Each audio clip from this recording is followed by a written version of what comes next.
Agora sim. Ok. Agora sim. Boa noite, pessoal. A gente teve um probleminha aqui com a câmera do Facebook. Boa noite, pessoal do Instagram. Mais uma live do Instituto de Renascimento de São Paulo, hoje, quinta-feira, 20 horas. O tema de hoje é a respiração como instrumento do aqui e agora. Antes disso, eu queria falar uma coisinha em relação à live da semana passada. Algumas pessoas mandaram perguntas depois da hora, e algumas assistiram a live quando já não estava mais ao vivo, e mandaram perguntas depois. Se você quiser mandar alguma pergunta, manda, por favor, por e-mail, porque às vezes a gente já não tem mais acesso, principalmente aqui no Instagram, quando a live sai do Story. Então, se ficou alguma pergunta, é só você enviar para mim, que a gente dá uma olhadinha, tá bom? E se você tiver alguma pergunta durante a live aqui, eu te aviso também, tá?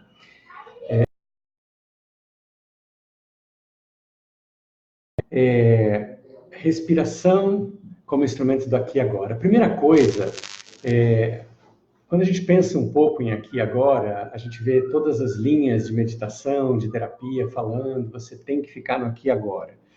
Bom, para começar, que esse tem que ficar no aqui e agora é uma pressão horrível, é difícil.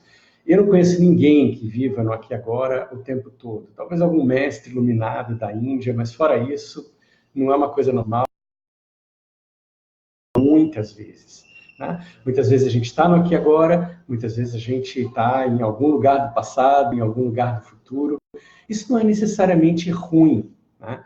A gente precisa entender isso. O aqui e agora é real, é o que existe, é o que de fato é verdadeiro, portanto, é aquilo que a gente busca durante uma prática de meditação. Mas eu acho que tudo isso aqui é opinião minha, pessoal, mas eu acho que precisa ser buscado por aí mesmo, através da prática de meditação.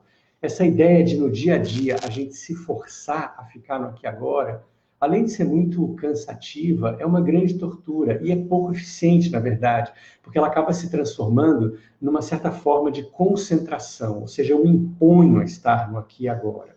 E o aqui e agora deveria ser alguma coisa natural, que acontecesse espontaneamente e sem esforço.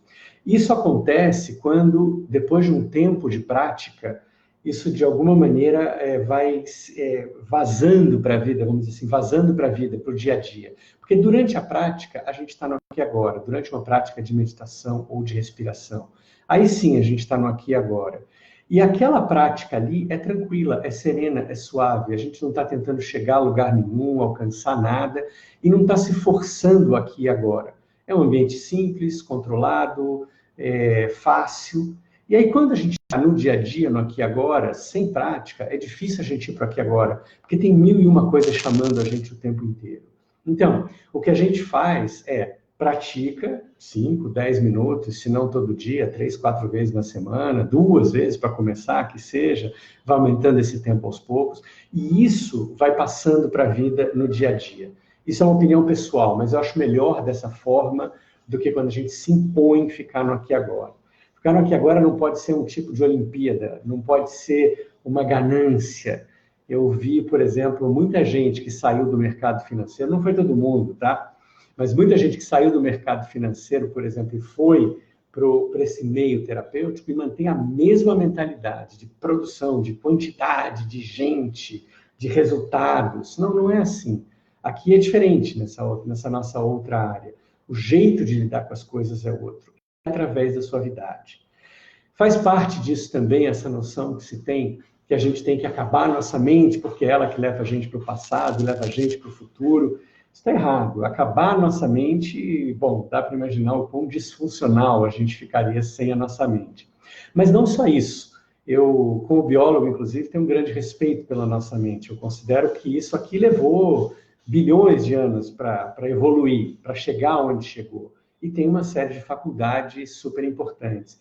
E a gente poder se lembrar de alguma coisa ou imaginar alguma coisa no futuro é muito importante. A gente poder se colocar imaginariamente, teoricamente, em determinadas situações é importante, né? Até tarefas simples, por exemplo, eu preciso consertar uma determinada máquina. Eu vou em tal lugar para consertar essa determinada máquina. Eu me vejo consertando essa determinada máquina e assim eu consigo me dar conta de que ferramentas eu preciso. E dessa maneira eu posso levar as ferramentas necessárias para lá. Então, a nossa mente é necessária, ela é fundamental. Memória é importante, planejamento é importante.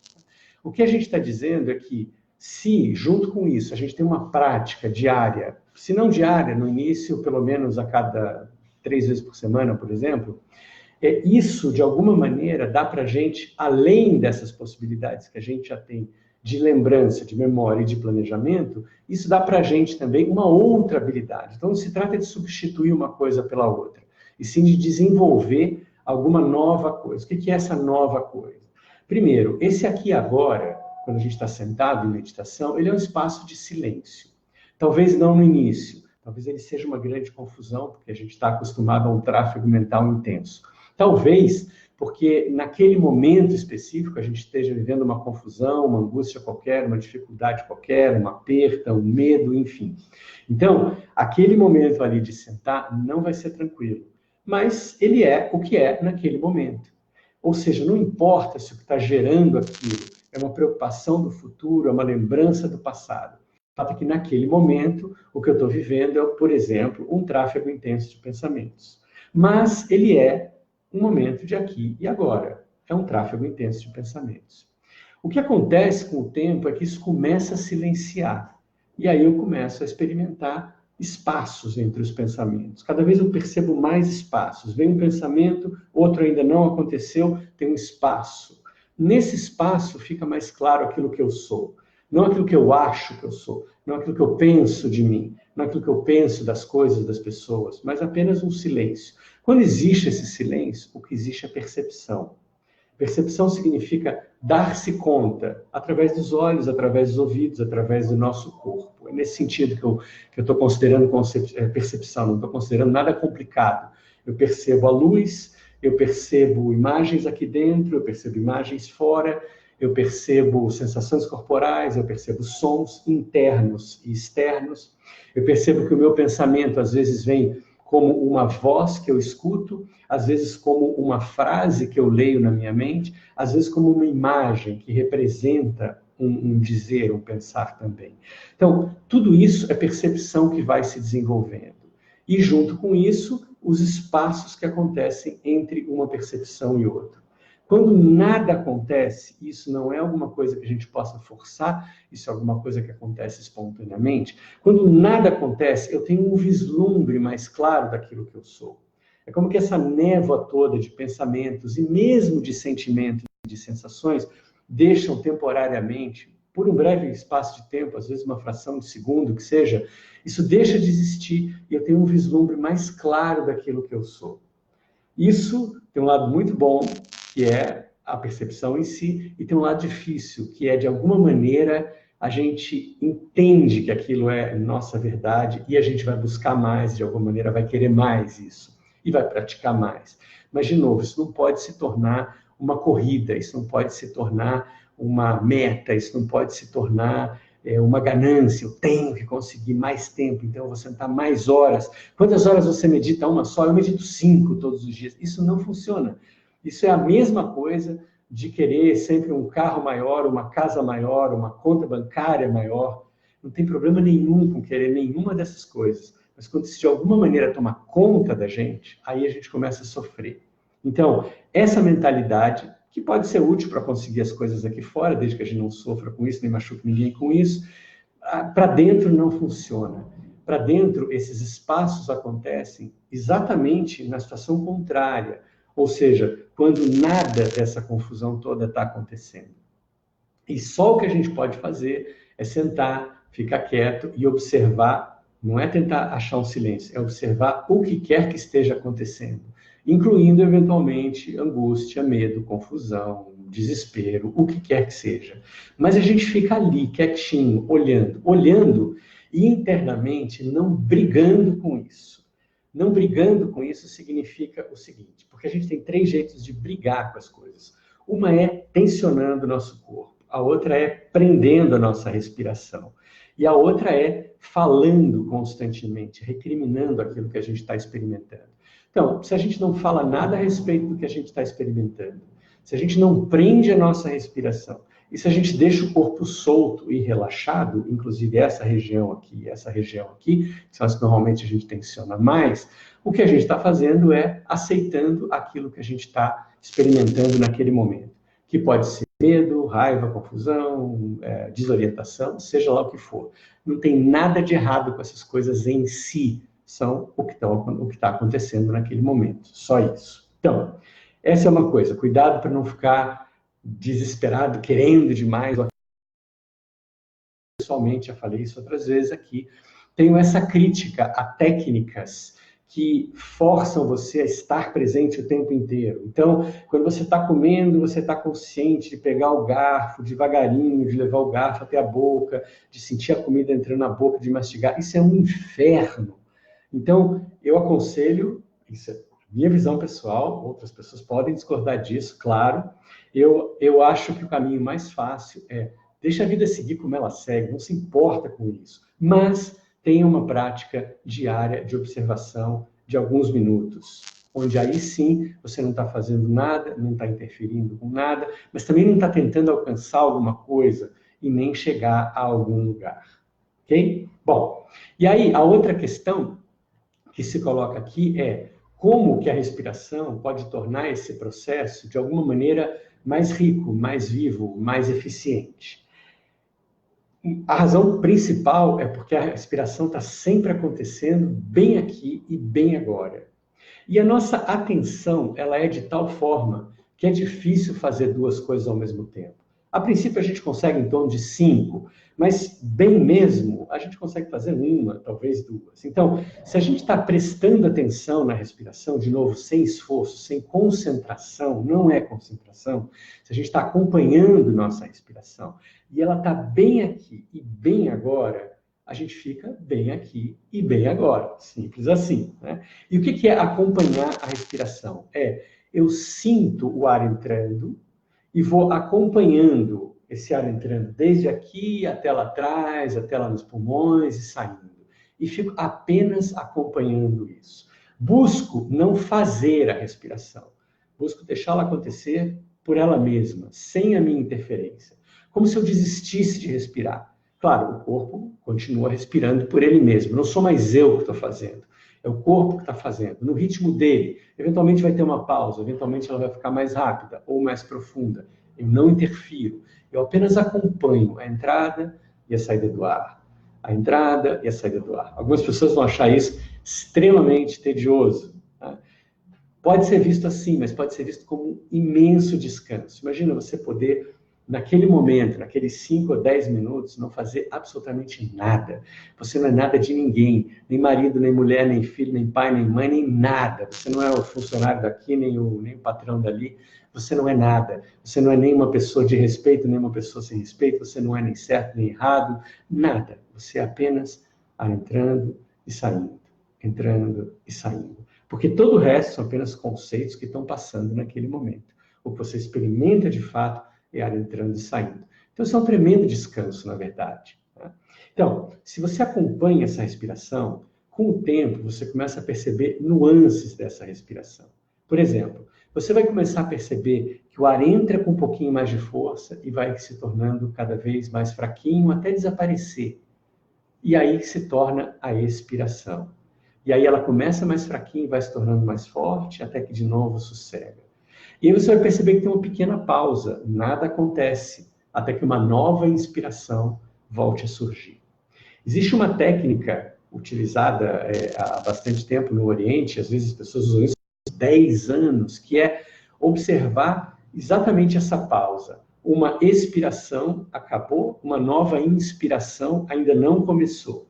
Nesse tempo, quem é você? Não uma ideia, eu sou isso, eu sou aquilo. Não o nome que me deram, não o sexo que eu tenho, não esse corpo, não a cultura que eu tenho ou não tenho, não a educação, não os meus modos, isso tem a ver com como eu fui criado, não o que eu penso, isso tem a ver com o lugar, com o meio onde eu cresci. Não isso. Mais essencialmente, lá no fundo, alguma coisa que não pode ser falada, mas pode ser experimentada. E logo a inspiração começa a surgir do nada. Não havia nada e de repente agora tem uma inspiração acontecendo. e aí ela acaba por si só e vem uma nova expiração. Ou seja, a respiração, ela só acontece sem a minha interferência. E ela está sempre o tempo inteiro no aqui e agora, e tem essa nova inspiração em que nada acontece. Também outra coisa que você vai começar a perceber, se você fizer isso, essa prática, e não estou falando de anos, né? Você pode fazer para sempre, mas com pouco tempo você começa a perceber, pouco tempo o quê? Para algumas pessoas, alguns dias, para outras, algumas semanas. Você começa a perceber que nesse espaço em que nada acontece, na verdade, é um espaço em que tudo acontece. Né? Ok, me pediram para virar um pouquinho aqui o celular. Tá bom. Mas, ok, tá bom assim? Ok. Tá. O que eu estava falando? Me perdi. Nesse espaço em que nada acontece, você percebe que, no fundo, ele é um espaço em que tudo acontece. Ele é um espaço muito rico. A verdadeira criatividade vem daí. Por quê? Porque esse é um espaço de nada em que tudo é possível. Todos os outros espaços que são pensamento, na verdade, eles são alguma coisa já pensada antes. Eles não são novos. Eles são uma recombinação de memórias. Alguma coisa que, de alguma maneira, você já pensou em algum momento e agora está trazendo à tona. Talvez modificando um pouco, de um jeito ou de outro, como a gente falou na semana passada. Mas não é novo. A criatividade não vem daí. A criatividade vem exatamente desse espaço de nada, entre uma expiração e uma nova inspiração. Nesse espaço em que aparentemente nada acontece, o que significa que tudo é possível, em alguma coisa nova que nunca foi pensada antes. Bom, deixa eu responder alguns comentários que surgiram aqui agora. Olha, tem vários amigos aqui entrando. Quero dar um abraço, um beijo para todo mundo. Não dá para falar para todo mundo um a um. Tem um comentário do JP Físio no Instagram, dizendo: na minha experiência de renascimento, essa liberdade na condução do processo permitiu acessar experiências que provocaram grandes curas e transformações. É interessante, JP Físio, obrigado. Porque é diferente conduzir renascimento, respiração dessa maneira que eu acabei de falar, de conduzir, por exemplo, para um momento específico da vida. Vai para o momento em que você sentiu muita tristeza, vai para o momento em que você estava sozinho, vai para o seu primeiro momento na escola, vai para o seu... A questão é, para quê? Por que não apenas estar aqui, observar o que surge e acompanhar isso e dar espaço para isso? Se é alguma dessas coisas, então isso passa a ser o aqui e agora. Aí sim, a gente acompanha isso, observa isso e respira isso. Mas não faz sentido inventar uma coisa qualquer e trazer isso. Isso seria, num certo sentido, negligenciar essa inteligência que coordena tudo aqui. Quando eu falo de inteligência nesse corpo, eu estou falando, a gente pode estar aqui conversando e estar digerindo, por exemplo, o jantar, ou ainda está com o lanche da tarde, a gente está se equilibrando aqui para não cair, a gente está conseguindo gesticular e falar e articular os pensamentos e ouvir e olhar, tudo ao mesmo tempo. Se a gente precisasse levantar, a gente saberia fazer isso. Os rins estão filtrando, o coração está batendo, o sangue está circulando, os pulmões estão funcionando, está tudo funcionando. Ou seja, é muita coisa acontecendo ao mesmo tempo, uma quantidade tão grande de informações que a gente não daria conta conscientemente de lidar com isso. Existe essa inteligência que organiza tudo isso, que estrutura tudo isso. Então, eu gosto de pensar que essa mesma inteligência, na hora em que a gente dá para ela um pouco de tempo e simplesmente deixa ela acontecer, não interferindo, apenas acompanhando, ela também escolhe o que vem à tona. Seja um conteúdo psicológico, seja uma experiência corporal, seja um acomodamento físico, mental, enfim, eu não vejo necessidade da gente, de alguma maneira, criar momentos. Então, essa noção que existe nos meios de desenvolvimento pessoal, na terapia, de que você precisa voltar a situações traumáticas para, de alguma maneira, se sentir bem e se sentir melhor, para mim não faz o menor sentido. Primeiro que voltar para essas situações não é nada agradável. Então, de cara, você já fica pior do que estava antes. Depois que não necessariamente viver aquilo vai levar a alguma coisa. Pode ser só um reforço de trauma. Pode ser só, de novo, viver aquilo e passar a acreditar que realmente as coisas são muito difíceis, né? Se você pensar em situações de vida libertadoras, às vezes eu já vi pessoas com determinadas questões graves e que, de repente, se encantaram com um novo trabalho, ou mudaram de cidade, ou se apaixonaram, e aí aquelas coisas simplesmente deixaram de ser uma questão, deixaram de ser um problema. Então, por que não desenvolver um estado interno ao invés de ficar tentando resolver alguma coisa? E como se desenvolve um estado interno? Dando espaço, não interferindo, permitindo que, de alguma maneira, essa inteligência se manifeste. O que é essa inteligência? Isso que faz com que, quando a gente dorme, a gente descanse, que faz com que a gente acorde tendo uma solução. Não foi a gente que deliberadamente chegou àquilo. Claro que pensar em alguma coisa, decidir alguma coisa, fazer um projeto, são coisas possíveis, é óbvio que sim. E são também importantes. Eu não estou colocando uma coisa em oposição à outra. Eu estou dizendo que é possível a gente planejar as coisas, mas que quando a gente vai para dentro, o mais interessante é que a gente não interfira nisso, que a gente deixe que isso aqui escolha um determinado caminho. Bom, o Michel Moron pergunta: olá, Caliz, boa noite. Os maiores estados de presença que vivenciei foram respirando o renascimento, um estado de plenitude ao final da respiração. Existe alguma explicação que se dá a esse estado?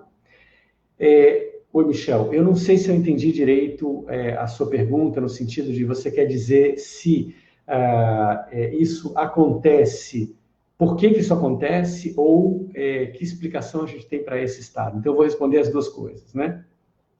Isso acontece porque todas as vezes que a gente fica um pouquinho, e um pouquinho mais, e um pouquinho mais, e um pouquinho mais, no aqui e agora, a gente acaba se acomodando e ficando nesse estado. E esse estado é um imenso descanso.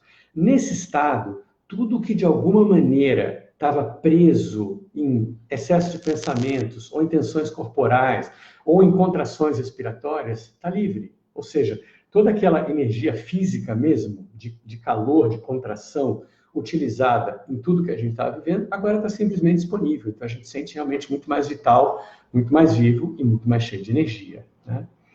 E a outra, e olhando pelo outro lado, dizendo o que é esse estado, eu acho, aí é só uma opinião pessoal minha, eu acho que é um estado de vazio. Mas esse vazio não é um vazio no sentido de nada, ele é um vazio de contentamento, de preenchimento, no sentido de que tudo cabe, só que não tem uma forma definida ainda, então por isso parece vazio. Por isso daí vem criatividade também, vem inteligência, vem alguma coisa inesperada. Por quê? Porque é alguma forma que não estava, que não existia antes e que agora está presente, né? A Carla Gontijo pergunta: boa noite, Caliz. A realidade acontece primeiro dentro de nós. Criamos e depois contemplamos no presente o presente. Na sua vivência, qual a sua opinião? Isso é uma questão debatida há séculos. Você pode olhar de um jeito e pode olhar de outro, né? Ou seja, se na verdade a gente cria a realidade, se isso acontece primeiro dentro de nós e depois se manifesta, ou se o mundo existe e a gente simplesmente responde a isso. Tem várias opiniões para isso. Eu acho, na verdade, mais útil a gente adotar, dependendo da circunstância, uma coisa ou outra. Eu, às vezes, gosto de pensar que as coisas são absolutamente pré-determinadas, até se eu vou botar a mão aqui na cabeça ou não. E outras vezes eu gosto de pensar que existe um livre-arbítrio total e que a gente escolhe a cada momento. Eu não sei te dizer. E, sinceramente, na hora da meditação em si, essa questão perde importância. Porque o que existe é não mais uma separação entre percebedor e percebido, que existe só percepção. Não tem mais eu vendo alguma coisa, existe aquilo. Não tem eu vendo aquilo. Não sei se fui claro com isso, espero ter sido. Ok. Então, vê. Deixa eu ver se tem alguma outra pergunta aqui. Ainda não. Tá. Vê, a gente, na verdade, poderia fazer toda essa experiência sem respiração, não tem problema nenhum. Mas a respiração é um grande potencializador disso. Porque para muita gente, simplesmente ficar quieta, sem fazer nada, sem interferir na respiração, sem se concentrar em alguma coisa, é difícil. Então, quando a gente diz, olha, respira de um determinado jeito, ou acompanha a sua respiração, então ela agora tem um fazer, ela agora tem uma atividade. Não é mais apenas não fazer nada. Não fazer nada é uma coisa difícil de entender para quem não tem essa prática. Então, olha, você vai acompanhar o ar entrando e saindo, entrando e saindo. E vai perceber se você está interferindo com isso ou não. Se tiver, abre mão e deixa de interferir. Daqui a pouco você vai perceber de novo que você ou se distraiu ou está interferindo. Não tem problema nenhum. Volta para acompanhar e volta a não interferir. É só isso, né? Eu acho que dessa maneira a respiração torna o processo de meditação mais fácil para quem está começando. Eventualmente, mais à frente, ela vai ser novamente abandonada. Pode ser novamente abandonada. E a gente pode ficar apenas com pura percepção. Mas eu acho um caminho inicial excelente. E falando de respiração, essa que a gente chama de renascimento, que é uma inspiração grande, uma expiração relaxada, com alguns outros detalhes, a gente faz um som no fundo da garganta, enfim, detalhes que eu já dei em outras... se você procurar no nosso canal do YouTube, você vai ver como isso acontece. Essa respiração é ainda um outro potencializador, né? Ela é muito interessante, porque mesmo quando a gente não acredita que a respiração possa, de alguma forma, conduzir a gente a um estado interno diferente, as pessoas ficam muito surpresas quando veem isso e ficam muito surpresas com o estado interno que a gente experimenta com o renascimento também. Às vezes nem acreditavam que podia existir uma coisa dessas. E aí vem aquilo, e mesmo quem acreditava, dizer, uau, isso aqui realmente é grande. Grande no sentido que a gente sente que a gente está numa outra dimensão. Daquele patamar, nossos problemas se tornam outra coisa, ficam mais fáceis, ficam mais lidáveis, ficam menos sofridos, menos graves, menos arrebatadores, né? Mas, de novo, não significa que a gente eventualmente não se perca outra vez. E insisto, não tem problema nenhum com isso. Todo mundo se perde. Todo mundo se perde, às vezes, se identifica com algumas questões. Todo mundo se perde com questões familiares, ou com questões de relacionamento, ou com questões de trabalho. Não tem problema nenhum. A questão é que, quando a gente tem uma prática, a gente não fica tempo demais perdido nisso. Porque uma coisa é a gente se perder e algumas horas depois, ou que seja, alguns dias depois, se encontrar. Outra coisa é a gente se perder e ficar anos, de alguma maneira, preso num jeito de pensar que é muito apertado, que leva a muito sofrimento. Então, espero que você tenha gostado. Se você tiver alguma pergunta, e se você estiver assistindo isso agora, não ao vivo, mas depois já no final da live, e você tiver alguma pergunta, você pode enviar isso para a gente, ou pelo Facebook, ou então abaixo do vídeo que vai ficar disponível, ou então também pelo e-mail contato@renascimento.com.br, tá bom? Agradeço muito a você pela participação, por estar aqui, pelo interesse. Obrigado, pessoal do Facebook, obrigado, pessoal do Instagram. E a gente volta a se encontrar na semana que... Bom, apareceu uma pergunta, vou falar rapidamente aqui. E quando a gente tem a sensação de respiração difícil? Bom, tem algumas coisas que podem levar à sensação de respiração difícil. A mais comum delas é uma pressão aqui no peito. Isso aqui é músculo. O pulmão, ele não tem movimento sozinho. Ele está dentro aqui da caixa torácica. E os músculos ao redor, esses músculos entre as costelas e o diafragma, eles mexem. Então, se de alguma maneira tem uma tensão aqui, fica difícil esticar os pulmões. E com isso, a gente tem essa sensação de respiração difícil. Isso é uma outra coisa interessante que acontece no renascimento. Quando a gente respira, às vezes alguns minutos, às vezes algumas horas, daquele jeito, isso aqui vai soltando e fica mais fácil respirar, né? Então, sempre é contração nessa região aqui e nessa região aqui. Ou seja, não sei se dá para ver, mas diafragma aqui embaixo, não sabe onde é, e aqui no peito também, ok? Então, gente, obrigado. A gente se encontra aqui na próxima quinta-feira, às 20 horas, e a gente vai enviar também o tema no resumo da semana, que a gente envia se você já tivesse cadastrado no Instituto. Você pode se cadastrar, mandar o seu e-mail aqui pelo Facebook ou pelo Instagram, ou também para o nosso e-mail, contato@renascimento.com.br, e você passa a receber o resumo da semana e também informação sobre as lives e também sobre os nossos cursos de inspiração e, eventualmente, palestras, workshops e atendimentos individuais, tá bom? Obrigado, boa noite e até a próxima.